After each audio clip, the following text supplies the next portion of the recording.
একটাও মাছ ধরতে পারলাম না। তারপর মাথা খাটিয়ে জাল পেতে এক জায়গায় লুকিয়ে বসে থাকলাম, তবু আমার জালে কোনো মাছ পড়ল না। তবে আমি হতাশ হলাম না, শেষে একটা বড় মাছ পেলাম, সেটাকে টেনে বাড়ি নিয়ে যাচ্ছিলাম। লিনা, তুমি কি করছো? বাবার জন্য মাছ ধরে নিয়ে যাচ্ছি। লিনা, আমি তোমাকে খুব ভালোবাসি, তুমি আমাকে ছেড়ে কখনো যেও না। এই রকি, তুই এখানে কি করছিস? চলে যা এখান থেকে। লিনা, তুমি কোথায়? বন্ধুরা, আমাকে যখন বাবা বাড়িতে না দেখলেন, বাবা চিন্তায় পড়ে গিয়েছিলেন। শোনা গেল একটা অপহরণী দল ছোট ছোট বাচ্চাদের ধরে নিয়ে যাচ্ছে।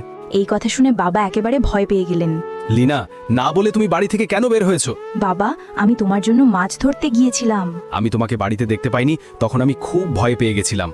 লিনা, চলো বাড়ি যাই। বাবা একটু থামুন, আপনাকে একটা কথা জিজ্ঞেস করব। হ্যাঁ বলো। বাবা, আপনি কি আমাকে খুব ভালোবাসেন? হ্যাঁ লিনা, তুই তো আমার প্রাণ, আমি তোরে অনেক ভালোবাসি।